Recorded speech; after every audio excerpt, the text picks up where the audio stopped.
Bonjour, nous sommes le lundi 4 août 2014 et je vous parle des studios de la Bibliotheca Astrologica et je voudrais parler d'un sujet extrêmement grave qui est la question des divisions et des subdivisions du cercle.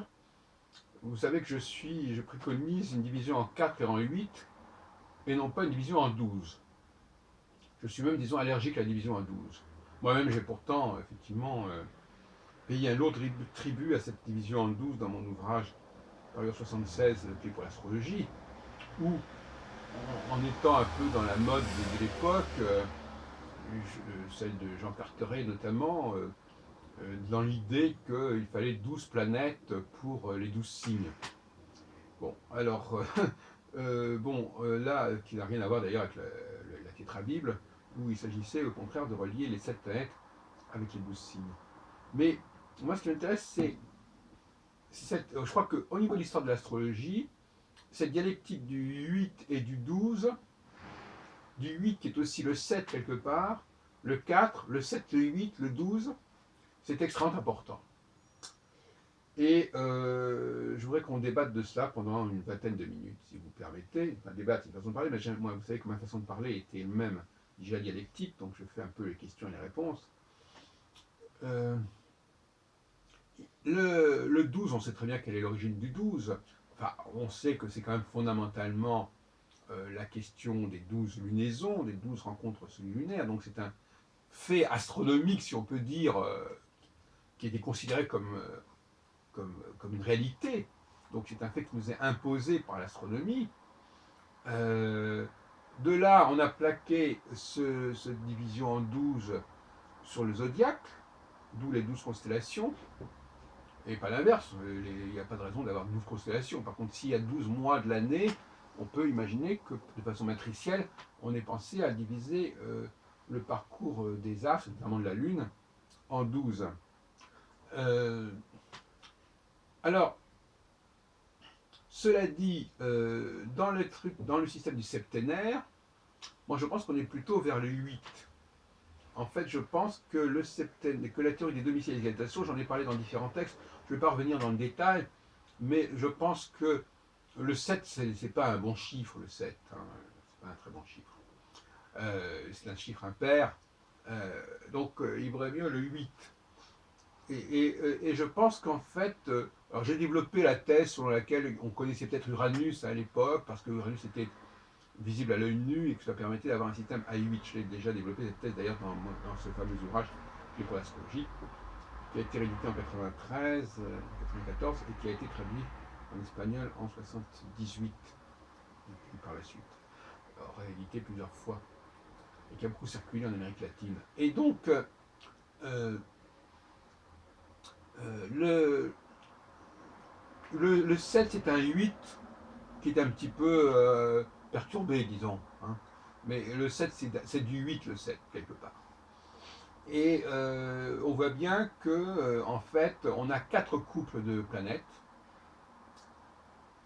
si on veut. On a Soleil-Lune, Mars-Vénus, Jupiter-Mercure et Saturne-Uranus. Alors maintenant, Uranus ou pas, on peut l'appeler comme on voudra, il y avait Saturne et quelque chose qui était un manque euh, et qui permettait justement d'avoir cette espèce de croix. Car en fin de compte, la croix est un phénomène fondamental ici. C'est une croix, mais autour de chacun des points de la croix, il y a 2 planètes. Et donc ce n'est que par la suite, notamment, on le voit bien dans la tétrabible, c'est par la suite qu'on a voulu, on a renoncé à ce système, on a voulu concilier le septénaire avec le système à 12 divisions. En fin de compte, Ptolémée, c'est ça. Relier, connecter les 7 planètes avec les 12 signes, et éventuellement les 8 maisons, et ça c'est pas forcément chez Ptolémée, mais c'est à l'époque, les 8 maisons avec les 12 signes. Hein. Voilà, donc voilà ce qu'on a voulu faire, et on sait très bien qu'il y avait un système à 8 maisons, l'octotropos, ou octatropos, et je pense qu'il faut revenir à cela. Même dans la théorie cyclique, en réalité, au fond, il s'agit d'une division en 4. Alors, elle peut être liée aux équinoxes et aux solstices, mais elle peut être aussi liée aux 4 étoiles fixes royales. Et au sein de ces 4 cartes, il y a une division qui est un peu celle chinoise entre yin et yang. Hein, donc ça fait 8. Et je donne toujours cet exemple, je dis toujours, quand vous prenez un gâteau, vous le divisez en deux parts, vous le divisez en 4 parts, et après vous le divisez en 8 parts, vous ne pouvez pas le diviser en 12, parce que c'est beaucoup plus facile de concevoir l'idée de diviser un objet en 2 qu'en 3. C'est pas du tout la même démarche mentale et visuelle. Donc l'astrologie est encombrée par le 12 et ça ne lui est pas favorable. Alors, pour revenir à la question des maisons astrologiques, moi ce que j'appelle ça les maisons de l'horoscope ou les maisons du descendant aussi, mais ça c'est autre sujet. Il y a certainement 4 maisons en dessous de l'horizon, 4 maisons au-dessus de l'horizon, ou si on préfère, 4 cartes de 2 maisons, et la maison 8 étant la dernière maison et la maison de la mort. Et ce n'est qu'ensuite qu'on aura rajouté à ces 8 maisons, 4 maisons supplémentaires pour arriver à relier avec les 12 signes.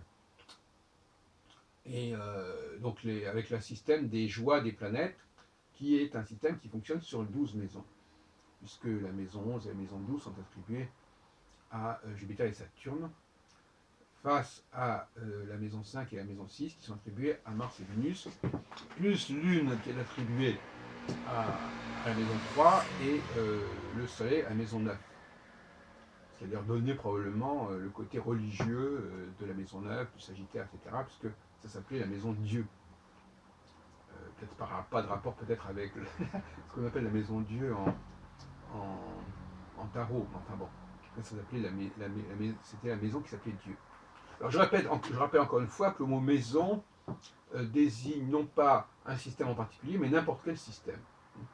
Donc il y a les secteurs du mouvement diurne s'appellent des maisons, les maisons de l'horoscope, et les secteurs de la division de l'année en 12, à partir d'un certain point de repère qui peut être le point vernal, qui peut être telle et telle étoile, ce sont également des maisons par rapport à cette étoile, par rapport à ce point vernal. Donc le mot maison en lui-même ne signifie rien. Ce qui est intéressant, c'est la référence. Donc une astrologie du 8. Le 8 est un chiffre très intéressant d'ailleurs. Il fait penser à l'huile, n'est-ce pas? Le 8 est l'huile. C'est aussi le symbole de l'infini aussi. Et ce qui est intéressant, c'est de voir qu'en hébreu, ou en arabe, en tout cas en hébreu, Shmoné c'est 8 et Shemen c'est l'huile. Donc il y a un rapport. Bon, l'huile c'est quand même un chose important. Il y a l'onction, le Messie, et il doit y avoir une forme d'huile quelque part dans tout cela. Le Messie, Christ veut dire Messie en grec, Mashiach en hébreu. Donc le 8 est un nombre beaucoup plus intéressant que le 7. Et d'ailleurs, sous la Révolution, il y avait eu un système, je ne me souviens plus très bien, enfin je l'avais noté, au lendemain de la découverte d'Uranus, on avait voulu créer une semaine à 8 jours, et ils avaient inventé le nom de Urandi, U-A-R-A-N-D-I, en l'honneur d'Uranus, qui correspondait à ça. Bon, il est certain que le nombre 7, qui est très important évidemment dans la création, le récit de la création, le 7e jour, etc., mais j'ai une difficulté avec le 7, effectivement. Mais pour moi, le 7, c'est quand même quelque part le 8. Et d'ailleurs, la circoncision se fait le 8e jour, n'est-ce pas? Le 8e jour. Donc au-delà du 7, il y a la circoncision qui est donc un phénomène essentiel dans la vie des mâles juifs. Voilà donc ce que je voulais dire. Les 12 mois de l'année sont cependant intéressants à étudier, bien sûr. J'en ai parlé longuement. On ne peut pas comprendre Bon, alors, pour le niveau de la jeunesse du zodiaque, j'ai un certain nombre de choses à dire ou à redire. Un, il y a les quatre, le tétramorphe, n'est-ce pas, qui est une sorte de cœur fondamental du zodiaque, hein, mais qui est un zodiaque spécifique, qui n'est pas le même zodiaque que le zodiaque des 12 signes et des 12 mois. C'est un zodiaque quaternaire, euh, avec les animaux, donc l'aigle, moi je pense que c'est plutôt un épervier, hein. Il y a beaucoup plus de symbolique de l'épervier, notamment en Chine. L'épervier, le lion, l'homme et le taureau. Et pour moi, l'épervier est lié, et l'oiseau de manière générale, d'ailleurs la hirondelle aussi, est lié au printemps. Et le taureau sacrificiel, mitraïque, est lié à l'automne et à l'hiver, puisque Mitra naît au 25 décembre, comme ce qui est l'origine de Noël, Christmas. Donc on a une division en quatre, qui est très cohérente, qu'on retrouve dans Le Monde, qu'on retrouve dans Ézéchiel, qu'on retrouve dans l'Apocalypse, etc. Tétramorphe, ça s'appelle. Et qui est en rapport, évidemment, avec les quatre étoiles fixes royales, qui correspondent à ces quatre constellations. Et puis alors, on a le 12, qui est les 12 mois de l'année, qu'on retrouve dans tous les almanachs, les livres d'heures, et qui a certainement inspiré à un certain moment la symbolique du zodiaque. Mais c'est assez confus. Il faut bien comprendre que ce zodiaque en 12 ne doit pas oublier le zodiaque en 4. Enfin, surtout pas. Enfin, le zodiaque en 4, ce sont les quatre animaux dont j'ai parlé tout à l'heure, les quatre êtres vivants, comme on dit dans Ézéchiel, les Chayot, Chayim, Chayot, et Chaya, et ou Chava, même Ève. Et donc finalement, c'est ça le vrai zodiaque. C'est un zodiaque à 4. C'est pas le vrai zodiaque, c'est pas le zodiaque à 12, c'est le zodiaque à 4. Et le zodiaque à 4, il s'est mélangé en partie avec le zodiaque à 12. Mais il n'est pas exactement identique non plus. Mais malgré tout, on a tendance à dire, par exemple, que le lion, c'est le signe fixe du lion. Mais d'un autre côté, on sait très bien que le lion ne fait pas partie de la symbolique des 12 mois de l'année. Donc c'est un autre zodiaque, c'est un autre système. L'aigle, on ne le trouve pas non plus dans l'astrologie traditionnelle actuelle, même si on le relie aux constellations de l'aigle et au scorpion. Bon, pas non plus. Vous voyez bien, en fait, ce qu'on appelle le zodiaque, euh, on dit toujours le zodiaque pour parler de Lucie, mais il y a un zodiaque des quatre animaux, des quatre êtres vivants, et celui-là me paraît beaucoup plus pertinent que le zodiaque à 12, même s'il y a des recoupements qui sont faits, mais justement ces recoupements ils sont assez fâcheux. Pourquoi? Parce que le zodiaque à 12, il n'a pas bougé, c'est-à-dire que le système reste identique, c'est-à-dire que c'est lié à la façon dont les hommes vivaient la météorologie, ce que j'appelle une anthropométéorologie. C'est pas, le zodiaque ne parle pas de l'évolution des saisons, il parle de l'évolution des sociétés par rapport aux saisons. Ouais, donc, par exemple, le feu est en rapport avec l'hiver et non pas avec l'été, parce que les hommes se chauffent l'hiver et pas l'été. Donc il y a une symbolique du zodiaque qui est à 12, mais qui ne doit pas faire oublier qu'il y a une autre symbolique du zodiaque qui est à 4. Donc je répète encore une fois, alors l'idée aussi qu'il y ait 12 planètes pour correspondre aux 12 signes, ça c'est aussi très utopique. On a beaucoup vécu ça depuis quelques décennies. Encore il n'y a pas si longtemps, j'ai discuté avec Roger Benoît-Jourlin et aussi avec une élève de Lisa Morpurgo. Tout ça c'est sur YouTube. Carla Preto et Mireille Petit aussi, qui fait partie un peu de cette obédience.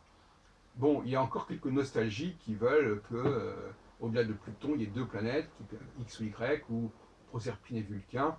Bon, je crois que ça c'est une voie de garage complètement. Mais la voie de prendre les transsaturniennes, c'est aussi une voie de garage.